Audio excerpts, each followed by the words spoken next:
We are on Yud Gimel Amud Aleph at the top of the page at the Mishnah. So he omerit. So the woman says that So again, we were sort of like already into the story in this Mishnah. The Mishnah begins by impliedly indicating that the husband's upset the next morning and says, I'm not sure that she hadn't had marital relations before we were together last night.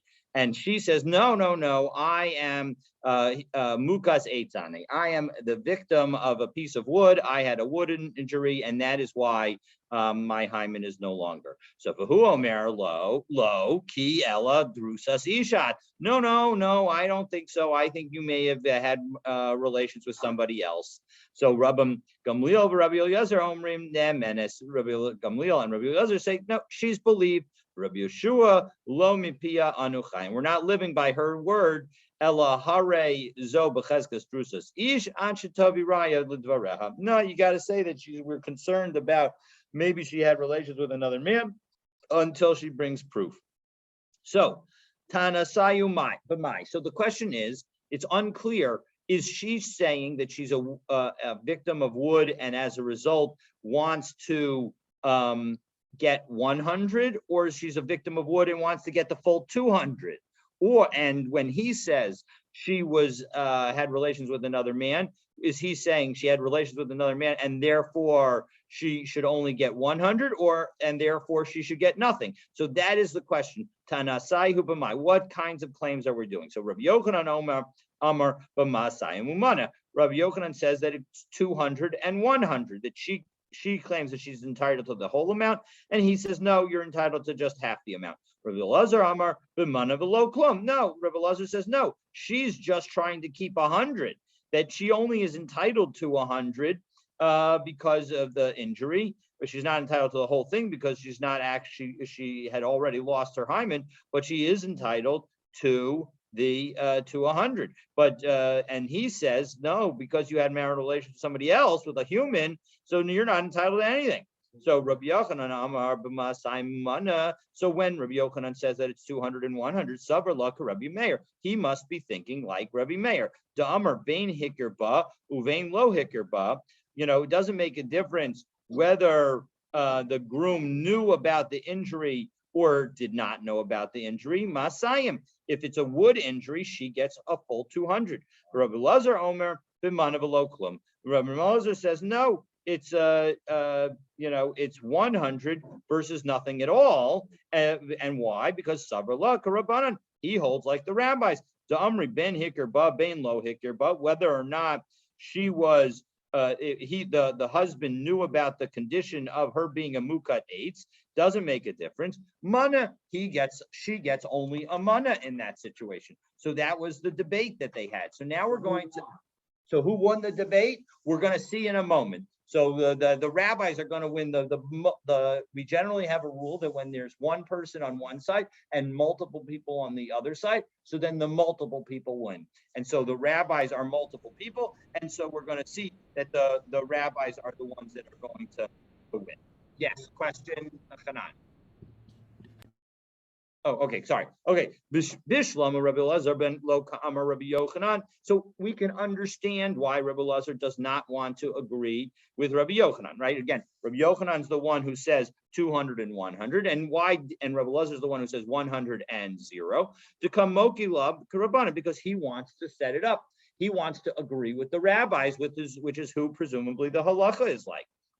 Hello, Rabbi Yochanan. My time alo Amar Rabbi Elazar. Why didn't he say like Rabbi Elazar? So Kasavar Knasa Becheskas Besula Benimsis Beula, because when it came to the second half of the debate, when the husband is saying that they were that she in fact had relations with another man, so he says in that situation Yesh Laksuba Mana. He says that he holds that she still gets 100. So hakahu kamar mana v'hi kamar mana, and it can't obviously be that the man is saying 100 and the woman is saying 100, because then they wouldn't be disagreeing.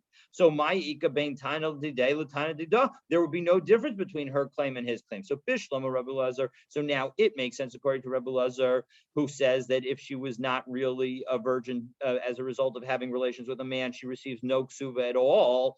Hainu dekatani tarte. That makes sense why we would have two different Mishnahs. We had this Mishnah, and then yesterday we learned a different Mishnah that involved a situation where the woman says that she had been that she had relations and so the question was when she had those relations, and so we need to teach both of them because one is about one of our Mishnayos, namely this Mishnah, is telling us about a mukas eitz, that the mukas eitz gets nothing if not disclosed. And because that's what Rami Bar Chama said, and we're disagreeing with that because in our Mishnah we're saying that she gets 100. And the other Mishnah, the Mishnah that talked about relations with a human being, so then where they all agree that she had relations with a human being, that's in order to disagree with Rav Chia bar Avin in the name of Rav Sheshes, because Rav Sheshes had said that even if she had relations with a man, she would still get 100. So we need to teach both Mishnayos in order to distinguish ourselves from two different opinions among the Tanaim. So as a result, David, that's why it makes sense. Yesterday's case was after Erusin. Is today's case the same? Well, today's case, he does not claim that she necessarily had relations after Arison. It could have been even before Arison, but he's saying that it was through a human being and not through a mukas eitz. And so as a result, according to Rebbe Lazar's read, that reduces her from getting 100 to getting 0. And so that's exactly the debate. So the point is that yesterday we learned the fact that we disagree with the person who says that if it was with a human being, she would still get 100. And today we're learning that we're disagreeing with the person who says that if it was a mukas eitz, she gets nothing if it wasn't disclosed. I thought yesterday was after Erusin. Yes, that is true. It was after Erusin, but it was everybody agreed. She was before Arison. She was saying it would happen before Arison, or it was through involuntary relations, and he was saying no, it was not involuntary, and it was after Arison. So I guess yesterday there was an issue of adultery where there was a capital punishment, which was also today doesn't seem like they're concerned about that. Correct. Well, we're focusing on the financial component at the moment. And so yesterday, the financial component was, according to Rebbe Lazar's understanding, was either 100 according to her, because she would get if she, a second, let me just make sure I got this right.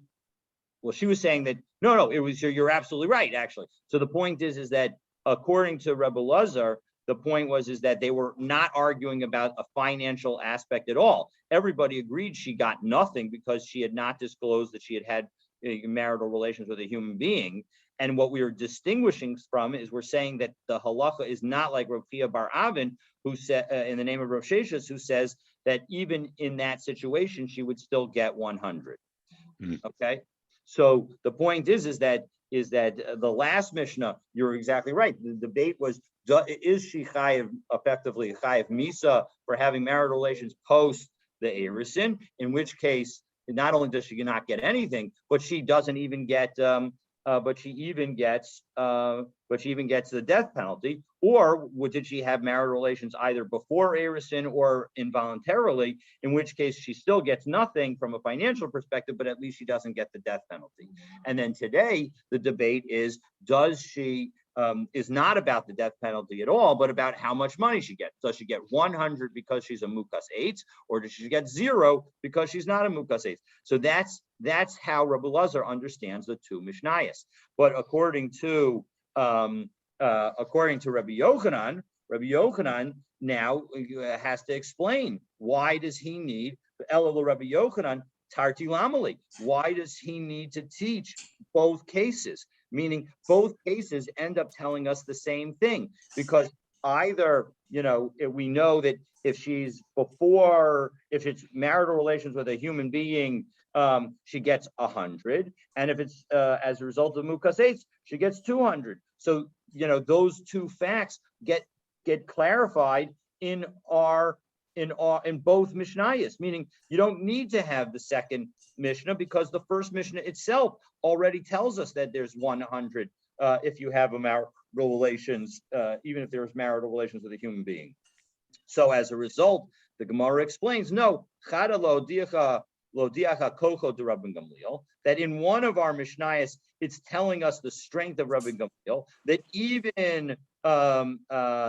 even when she might not have a Migo type claim of believe me for this, because I could have told you another story that was even more believable. And v'chadalo diacha kocha de Rabbi Yoshua, and one is to tell us the strength of Rabbi Yoshua. So kamaisalo diacha kocha de Rabbi Yoshua, right? Our first Mishnah, the Mishnah yesterday, tells us the strength of Rabbi Yoshua. De afal gata ikalamei mermigo, that even though she could have said amigo, right? She could have said that it wasn't marital relations with a human being at all, but rather she was a mukas eighth, and we would and therefore the whole question of whether she's obligated for the death penalty would not be even relevant. So lo mehemna, and yet we still say she's not believed. So that shows how strong Rabbi Yeshua's opinion is. But Raisa, and the Mishnah that we began with today, lo diacha kocho de Rabbanan Gamliel, that tells us how strong Rabbi Gamliel's position. The avagat the lake migo. There's no migo. There's no greater claim that she could make. And yet this is the greatest claim that she can make. And yet mehemna, she's believed. So that shows now we've had these two different reads of these two Mishnayos. Okay, so now we're at just to update everyone. So now we're at the second Mishnah on Yud Gimel Amud Aleph, and now we're going to again discuss more debates between Rabbi Gamliel and Rabbi Eliezer. And Rabbi Gamliel and Rabbi Eliezer on the one hand, and Rabbi Yeshua on the other hand. So for that Mishnah, do we know it's before Erusin because they're not talking about the death penalty, or is there some kind of language there that the Rashi tells us that we're talking about that everybody seems to agree that it was Kodem. So if you take a look at the Rashi, second line up, it says Kodem Sheratika before I did Erison with you. But you're absolutely right. I think the reason that Rashi says that is because it seems that there's no concern of either the death penalty or them separating and the like. It doesn't seem like that's a relevant factor. It seems like it's not intrinsic in the Mishnah. Only by the discussion of the Gemara can we read the Mishnah in that light. Correct. Okay. Okay, so Ra'ua midaberes im echad, if they saw her, if there were witnesses, saw her talking to somebody, and in this case, midaberet is going to be understood as a allusion to some kind of behavior, and we're going to discuss in the Gemara what kind of behavior it is. Is it talking about her actually just secluding with somebody or engaging in marital relations? So v'amrula mativu shel ish zeh. What's the story? What's your story with this person with whom you did this speaking, quote unquote? So ish ploni b'kohenu. She responds that he was a kohen, and it's this guy so and so. Now Rashi in a Rashi that we did not cover yesterday explains that when the Gemara and the Mishnayos, or in this Mishnah uses the term kohen, it is not being literal. That in fact, with the usage of the term kohen just means that it's somebody who is kosher, because although there is an impression that if a woman has marital relations before marriage, that she's not allowed to marry a kohen, that is in fact not the case. There are certain relationships that she could have that would prevent her from marrying a kohen, like with a non-Jew, but just in general, it would not cause her to be prevented. Which Rashi is this? What was this? The Rashi that we want to look at is the Rashi on Yud Bet Amud Bet, and let me find it. and it's 1, 2, 3, 4, 5, 6, 7, 7 lines in the narrow lines. The Kohen who, all right, and we say the Kohen who on Yud Bet and Bet, and it says Kilomar miyuchasu, that it doesn't mean literal, but it means miyuchas, meaning he has Jewish or acceptable genealogy. So we understand that he's not a mamzer, he's not anybody not allowed to have marry. Go ahead. Okay. So that's what it means by he's a Kohen. So Rabbi Gamliel, the Rabbi Eliezer, again, Omrim, they say, right, Nemenes, she's believed. Rabbi Yoshua Omer, Lo mipia anuchayin. Again, we don't live by her life. Ela harezo b'cheskes be'ula nasan u'matlu mamzer. We assume actually that she was alone or had relations with a nasan or a mamzer. Tavi Raya until she brings proof to her claim as to who she was with, because the point is that now she's no longer, because she had relations with a nasan or a mamzer, she's no longer allowed to marry a Kohen. So Haisa Mu'beres. Now in the second case, she's actually. Why do we assume it's a mamzer? I mean, why do we assume she had relations with a mamzer? Again, for Rebbe Yoshua, we assume the worst possible world. We assume that she did something that she wasn't supposed to do. I know, but like use rove, or what's the 100%. And actually, my understanding is that the Rishonim addressed that exact question. There are a number of different answers. One is that actually the point is to make exactly that point, that we go beyond rove, that we go to what's the worst possible outcome, and we're going to say that she needs to disprove that. And I think, again, the easiest way to guilty to prove an innocent, basically. I mean, why? That's usually not the way we do it, right? I mean, the way I'm really understanding this is that because we're talking about financial rights, we're talking about the right under the ksuba. So as a result, if she wants the financial rights that are associated with something greater than the worst possible outcome, so then she has to bring proof. Otherwise, why should we obligate the husband to do something that he's not obligated to do? And remember, the husband still has the right to say, notwithstanding the fact that you're only entitled to X, I'm going to give you X plus Y. So it's only the financial component. Now, there is a legal component in this case because she's no longer allowed to marry a Kohen. But the way I'm understanding is that it's driven by the financial aspect and the general principle of hamotzi mechaveru alav haraya. That's how I'm thinking about it. So again, but you're absolutely right to raise it. And indeed, like I said, the commentaries definitely try to address why it specifically referenced nasan or mamzer. So Haisam Uberes, what if she were pregnant? So Va'amru la mativu shal uberze, and we asked her, what's the story with the baby? So Meish Ploni V'choin, again, she says that the baby was the result of a relationship that she had with this particular person. And again, it's talking when we say Kohen, we just mean a kosher person, that the child the child would be a totally valid Jew. Rabbi Gamliel, Rabbi Eliezer, Omrim, Nemenes, again, Rabbi Gamliel, Rabbi Eliezer say that she's believed. Rabbi Yeshua, Omer, Lo min pianu chayin, Ela harei zo b'cheskes muberes nasid l'mamzer, ad shetavi raya l'dvareha. So again, we are going to assume that the worst possible outcome if she doesn't actually bring proof. So my midaberes. So what in the world is this concept of midaberes? Ziri Amar Nistara. Ziri says that it means that she's secluded with him, that they did yichud together. Rav Asi Amar Nivala. Rav Asi says no, it means that they cohabited. Now we will see in the end that Rav Asi is going to be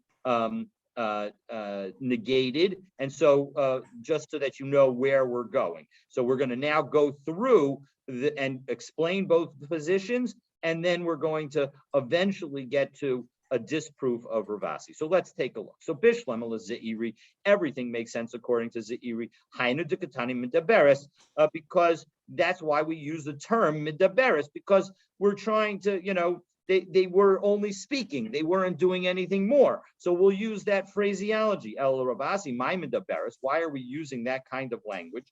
Lishna Ma'alya. So the Gemara explains, no, we're just using a more elevated language, as we generally call it, a euphemism. The point is that it's a nicer language, and in general, indeed, we're supposed to always be speaking in a nicer language. The Midrash says that that why does it say lo tahara? That when it comes to the different animals, it doesn't say tamei, tamei animals, although actually in some places it does. But the Midrash points out that the Hashem specifically went out of the way to use a lighter language. So rather than saying that somebody is a mean person, we should say the person's not nice. So that's just a general attitude that we should most try to live by, because that's again a nicer way to speak. So Kedusib, and what's the example of a euphemism in connection with our mouths and at the same time marital relations? So the Mishlei says achla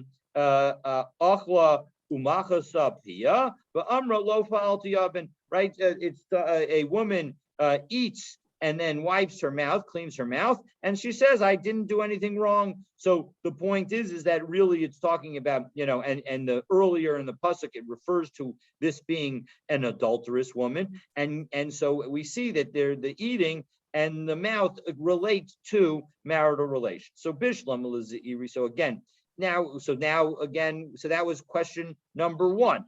It'd be extramarital relations.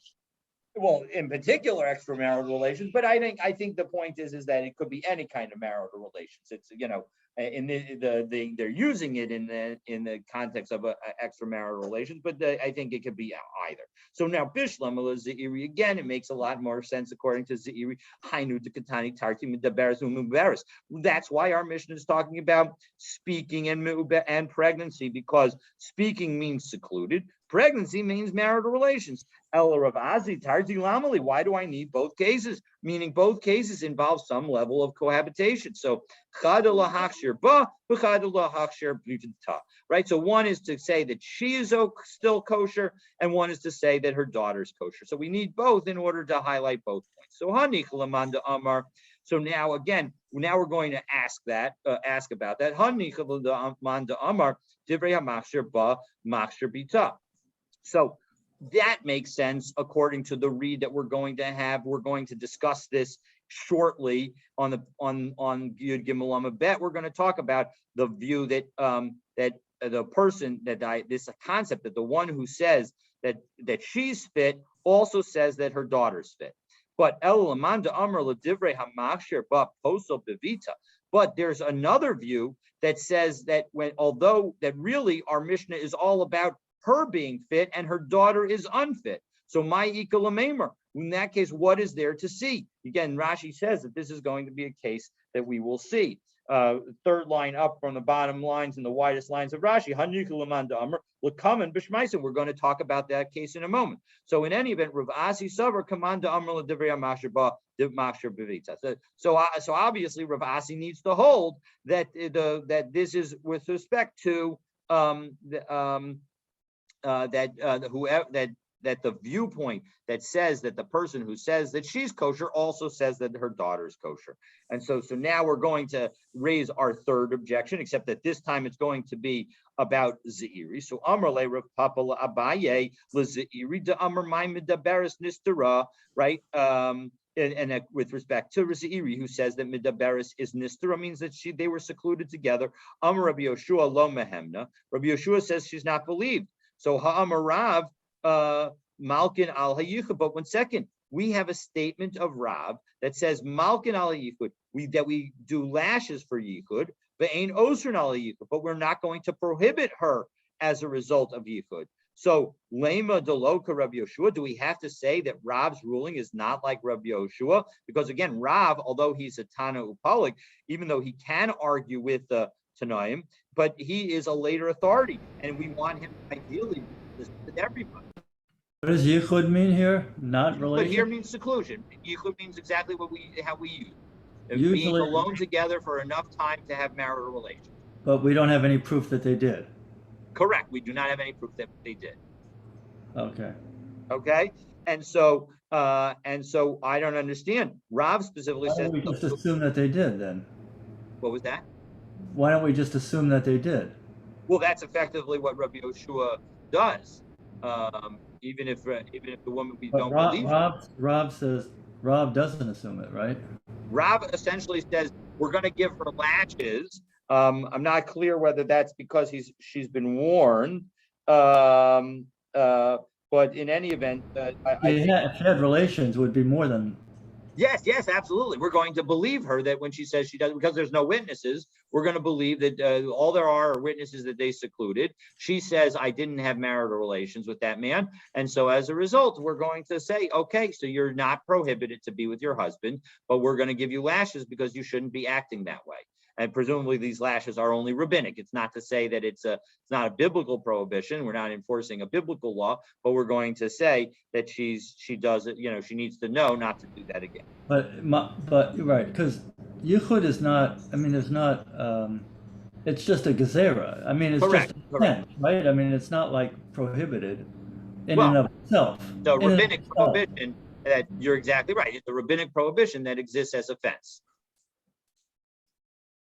Okay, so afilu tema Rabbi Yoshua. No, we can actually say that Rav even agrees with Rabbi Yoshua and Allah asu biyochasin, right? That when it comes to a Kohen, because that's the question that we're assuming right now. When it comes to her ability to marry a Kohen, so we're not going to. So there we will say that if they did yichud, that's going to be a problem. She did yichud with the wrong person, and she did yichud with somebody we don't recognize. So we're going to assume the worst and make it because we want to protect our kohanim. So that's the idea that we're doing here. So, and therefore, although as ordinarily we won't prohibit her to her husband if they were already married, when it comes to enabling her to marry a Kohen, if we don't recognize the guy with whom she's secluded, we're going to prohibit. Even if there's no proof that she had relations. That's correct. Even if there's no proof that she had relations, that's Rabbi Yoshua's position. Again, we don't paskin like Rabbi Yoshua, but that's exactly correct. Okay, so Mace. What happens? We're going to find out. We're going to see there's some more questions. In the end, we're going to, again, I don't think we're going to disagree with Rabbi Yoshua in the end. So Mace, what? And she's going to get the money. She's going to get the money. Exactly. So Mace, I think she's going to get, I think she gets 200 in the Mukas 8 situation. So Mace, but I'm not 100% sure about that. So So now we're going to challenge Rav Asi, back to challenging Rav Asi, and we're going to challenge him from a brisa, right? So if they saw them go to a secluded place, lechorva, or to a ruin, and they ask this woman, what's the story with the man with whom you secluded? So Kohen who ben Achi Abahu, and she says, look, he's a Kohen and he's my cousin. So I'm totally fine. Rabbi Gamliel and Rabbi Eliezer Omrim Ne'amenis. Again, Rabbi Gamliel and Rabbi Eliezer say she's believed. Rabbi Yeshua Omer Lo Mipianu Chayin Ela Hareizo B'Cheskas Be'ula V'Nasin L'Mamzer Ashetavi Raya L'Dvareha. Sure, again, we don't believe her. She needs to prove her case, and until then, we're going to assume the worst. So Bishlam L'Zeiri. Now it makes sense according to Zeiri if we say that midaberes means that she's secluded because hainu de katani tarti l'seiser o l'churba. Right. The point is that again, this brisa, like our Mishnah, is talking about two separate cases. One involves seclusion without marital relations, and the second one is l'churba, is an indication of marital relations. El Rav Asi, the Amar Nibala, according to Rav Asi, who says that we're talking about even that speaking midaberet means that she's having relationships. So Tarti Lamali, again, why do I need two cases? Both of these cases are considered to be referring to relations. So Chada Katani. So actually, the brisa, we can understand that it is only referring to one case, the Seisa the Churba. And when it talks about seclusion, it's the seclusion of a ruin. So it's not two different ideas, it's really one idea. But one second, but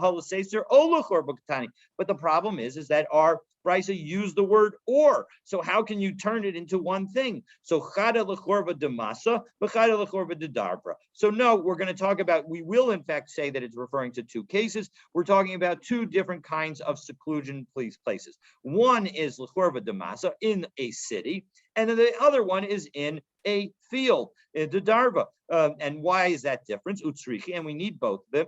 Because if I were just to talk about the ruin in a city, maybe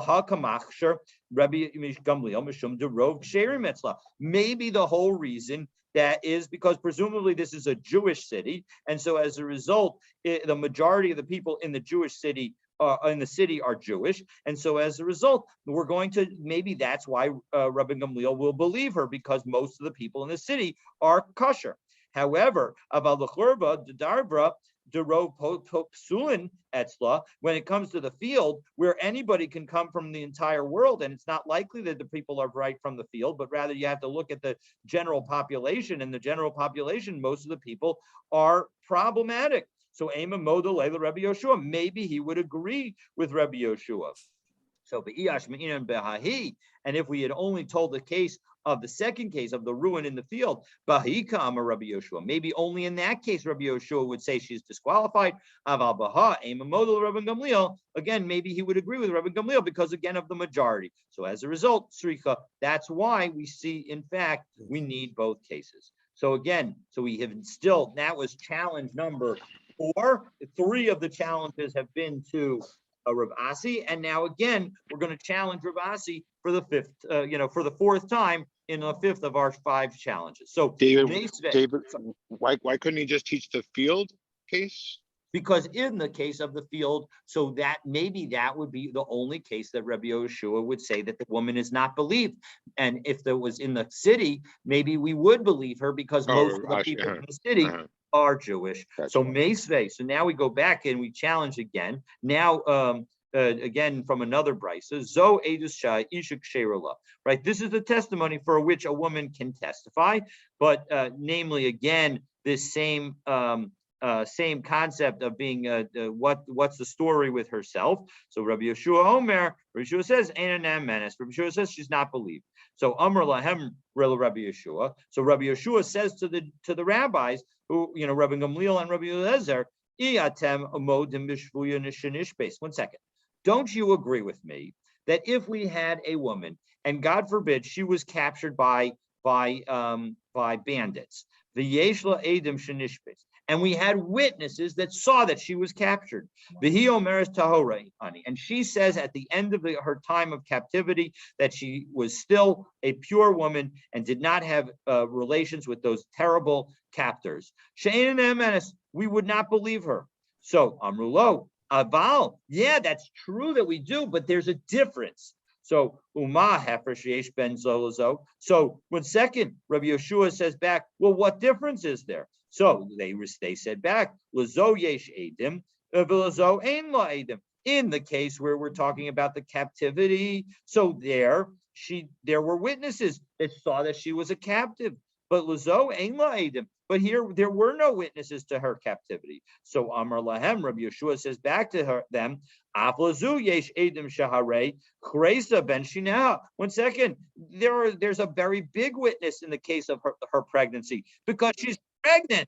So Amrulo, they said back to her, well, Rov Ovdei Kochavim Prutzim Ba'arayashem. So most idolaters are going to be prutzim. They are uncivilized. They are going to engage in improper relations. And Rashi notes that we what in the world is that? How is that responding? Well, we're going to explain that in about 30 seconds. So, and he, Amar Lahen, and then he said back to them, Ein apotropos la'arayas. There's no guarantor, no person who's going to watch over the forbidden relations. Well, what does that mean? Again, thankfully, the Gemara is going to explain. So, Bamedvar Mamurim. So 1 second, what in the world is this talking about? The Edus Isha Begufa, right? We're talking about a woman testifying with respect to herself. That's the end of the Breita there? What was that? Where does the Breita end? So this is all the Brisa, and now I think we're actually, that was all a Brisa. That the entire discussion that we just went through was all the language of the Brisa. Now, I think that this is a jump back to earlier in the brisa or to a different brisa, or maybe it's the end of this brisa. So yeah, maybe the note here says that this is the end of the brisa. So B'med Devarim Amurim, we're continuing with the brisa. So what is the case that this was all talking about? The Eidus Isha Begufa, talking about a woman's testifying with respect to herself. Aval Eidus Isha Bevita, but when it comes to her daughter, Divrei Akol Havlad Shtuki.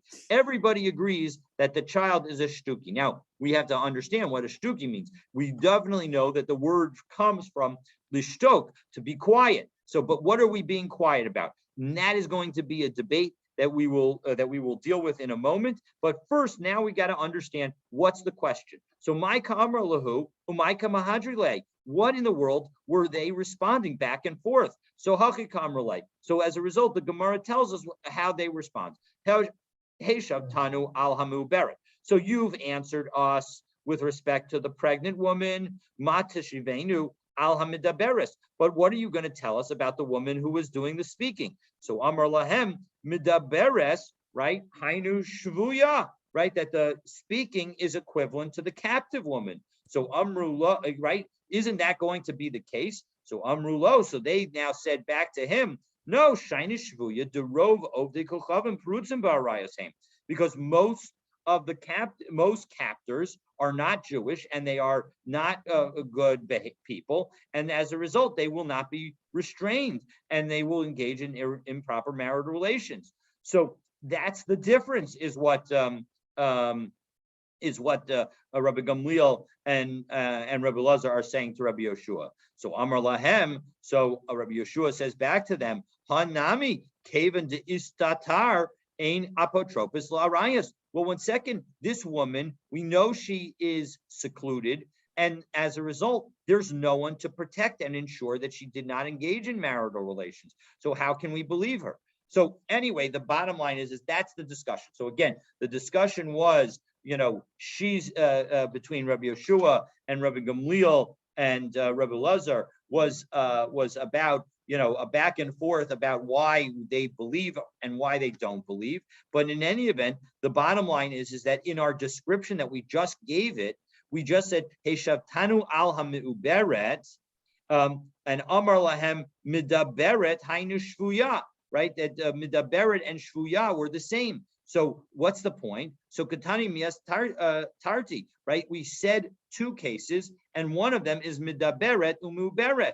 So one of them is speaking, and one of them was pregnant. So that shows that midaberet is equal to seclusion. So to Yutub de Rav Asi to Yopta. So as a result, we have definitively disproven Rav Asi, and in fact, we have to say that midaberet means seclusion and not marital relation. But it also means shvuya? And the shvuya case is similar, except that because there are witnesses to the shvuya and to the fact that it was with, bad guys that are, not Jewish. So as a result, therefore, we cannot believe her that she didn't have marital relations because of the nature of the people with whom she was alone. But in the case where she was alone and we don't know the person, well, then we will believe her. So that's the difference according to Rabbi Gamliel and Rabbi Elazar, we're at Rabbi Elazar, but Rabbi Yoshua says, you're absolutely right. There's no difference whatsoever. And basically, according to Rabbi Yoshua, we again do not believe the woman. There should be a difference because shvuya, she was taken captive. It wasn't voluntary. Agreed. And yichud, may have just been voluntary. 100%. It's not. To me, Rabbi Gamliel and Rabbi Lazar make a lot more sense. I'm totally in agreement with you. And I think that is how we paskin each of these cases. The only case that we, and again, the case that everybody agrees is the shvuya case, where everybody agrees in that situation that we won't believe her. All right, the tepuglei. So now in second, let's let Rabbi Yoshua derive a difference between the captive one and the one who was speaking. The Hassam wrote psulin etzla. So why is it, right, that we don't follow the rove? In the captive case, clearly the rove involves most people being unfit because that's who the captors are. They are very much not Jewish, and so as a result, they are not. If they have marital relations, they'll be prohibited. It's not that they're not Jewish, but they already committed a crime by kidnapping her. Yes, You that's know, true, but we're so assuming that they're not Jewish. I'm not sure if they were Jewish it doesn't criminals. matter whether they're Jewish, they're already criminals. Yes, I So understand, but if they were Jewish criminals, I don't know that she would necessarily be prohibited to a Kohen.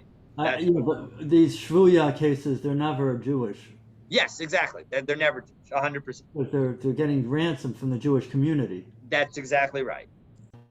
So v'hacha rov ksherim etzla. Most people are, but when she's talking about somebody that she's alone with, so most people are fit to meaning that she won't prohibit it. So why doesn't Rabbi Yoshua believe her in our first case in our Mishnah? So Misayeh alei Rabbi Yoshua ben Levi. Can we say that this is a support for Rabbi Yoshua ben Levi? Da'amar Rabbi Yoshua ben Levi l'divrei hamakshir makshir afil berov psulin.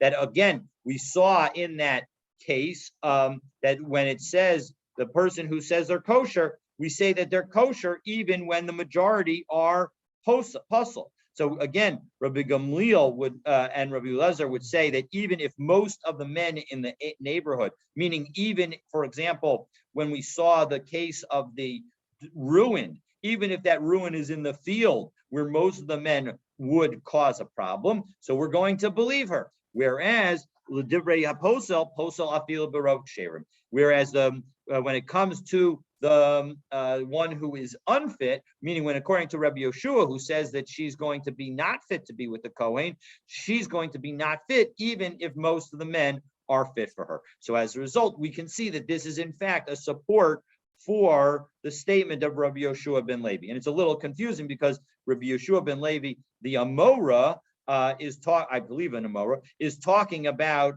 Rabbi Yoshua, the Tana, and so the two references to Rabbi Yoshua. But okay, in any event, the point is that so that supports that. So now the Gemara is going to clarify. So Amar Rabbi Yochanan l'divrei hamakshir ba makshir b'vita. So I had promised you that we were going to talk about this topic about what happens if she, when our Mishnah, is it all about her or is it talking about her and her child? So Rabbi Yochanan says that when Rabbi Gamliel and Rabbi Eliezer rule that the daughter is that she is fit, meaning that she can marry a Kohen, and we're going to say that her daughter is okay as well, and she can also marry a l'divrei haposel ba posel l'divrei haposel ba posel b'vita. And similarly, the one who says that she's unfit says that her daughter's unfit. Rabbi Elazar Omer, no, l'divrei hamakshir ba posel b'vita. That Rabbi Elazar says no, that the one who rules her fit will also, meaning Rabbi Gamliel and Rabbi Elazar, will also say that will agree to Rabbi Yoshua that the daughter is unfit. So now we're going to explain why. So I'm a Rabbi, my time with the Rabbi Elazar. What's the reason of Rabbi Elazar? So Bishlama ihi islachas kashrus, because she herself, the mother, her original status before anything happened is she was kosher to marry a Kohen. So Bita leisla, and so as a result, we'll believe her. But Bita leisla chazaka dechasher. But we didn't have any chazaka with respect to the daughter. So Esvei Rabbi Elazar Rabbi Yochanan. So Rabbi Elazar challenged Rabbi Yochanan to Bamed Dvar Mamurim. When was this stated? Right, we had a brisa that referenced this fact. Right, the Edus Isha Begufa. Right, that we were talking about a woman's testimony about herself. About Edus Isha Bevita Divreya Kol Havlad Shtuki. Everybody agrees that the child is a Shtuki. So my love, Shtuki a puzzle. What does it mean by Shtuki? Shtuki means that we're quiet about it, but in fact, the child is not allowed to marry a Kohen. Well, why not? What is the implication? Well, so the case was, right, the woman is testifying about herself.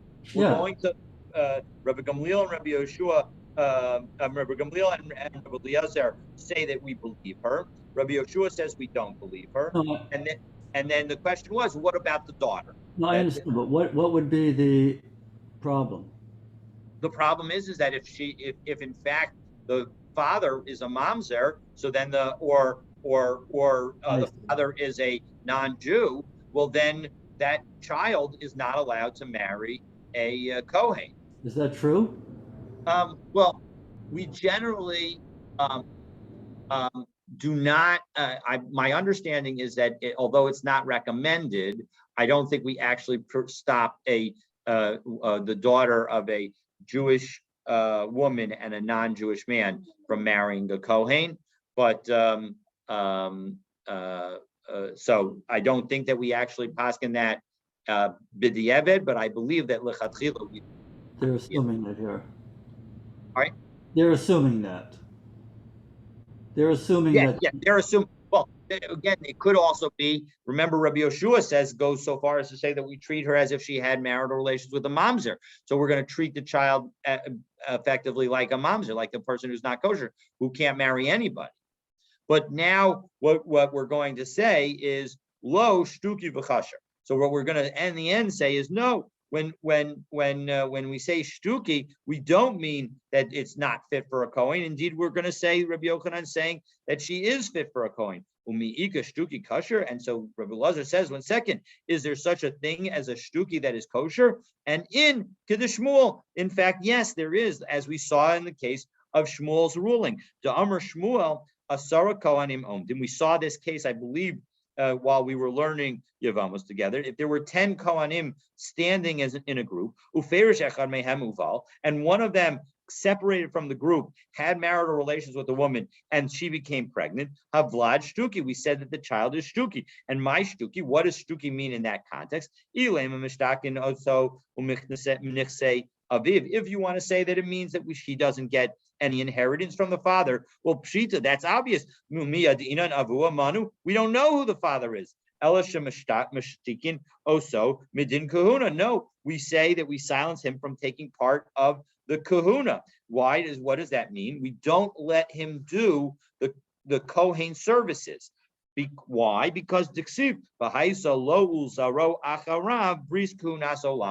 we say that, and I think this is from this week's parsha, right? Yeah, this week's parsha. That so that's a nice coincidence. That the point is that we treat her that in order that when it came to Pinchas, he and his progeny will be Kohanim forever. But the point is, Ulzaro implies Mishazaro Miyuchas Acharov. You need to have somebody whose lineage is very clear. We need to know who the father is. So Yatzazeh Ein Zaro Miyuchas Acharov. So that would come to exclude this person whose Miyuchas, his lineage is not clear. So as a result, we will not allow him to take place in priesthood type actions. At the same time, if it was a daughter, we will allow her to even marry a Kohen. And so as a result, that's what shtuke means in this context. And so we've seen that there are a variety of different opinions, and we're going to continue in this discussion about about these cases, God willing, tomorrow. This kid could eat truma though, but he just can't do any Kohen services. Yes, I think he would be allowed to eat truma. The children would be allowed to eat truma, but they wouldn't be allowed to go do service in the Beit HaMikdash. He'd be like a Kohen with a moon, basically. Yeah, I think so. That's my understanding. Awesome. And the children, his children would be kosher for kahuna. Yes, and then that's an interesting question, whether this is forever. I'm not 100% sure. I would have thought that it would be a forever thing, that the person would no longer be able to do service ever. Oh, so it is yichus, not like a mum. Yeah, so it's more than a mum in that regard, yes, because it's passed on. But I was understanding it for him, it's like a mum, but it's worse because it's a yichus thing that will be continuing passed on. Yeah, it's interesting that the whole kahuna thing, whether the yichus, the proof, that somebody's a Cohen, and that the lineage thing. Yes. And I guess historically there was, evidence that there is like a DNA and stuff like that the kahuna, are fairly identifiable. Yeah. David Rashi says he doesn't eat truma. Lo yachal truma. Oh, thank you. Thank you for pointing that out. Which Shelo Rashi is yav. that? It's a second to last Rashi. Shelo yavod avoda, v'lo yachal truma. Ah, excellent. Thank you so much. I missed that. Shka. She'ino yodin mi aviv. But if it's just aviv, maybe it wouldn't be passed on to his son. The Yeah, last I mean, Rashi is only the again, father. I think I see you, James. yeah, you see James's picture right there Yeah, with his his voice. absolutely. And you can hear his voice 100%. I'll turn on my camera. There he I went is. poolside. Close enough. Oh, wow, you live by the pool. That's awesome. All right. New Hampshire. But no, I think, it's not completely clear. I would have thought that it would be, permanent, but you're absolutely right that from Rashi, maybe you could even say that it would be just one generation. Hi, James. Thank you. Hey, Mark. I'm Yeah, Mark. almost 2 inches of rain in Central Park. Yeah, it was a lot of rain. A lot around. I heard there was flooding on the highway. Yeah. How's your neighborhood, New Hampshire? I'm Yesterday. in Binghamton right now, dropping Gabriella off, actually just picking her up from orientation today and bringing her back to New Hampshire. You in Have a great day. I'm gonna let me stop recording. Yeah,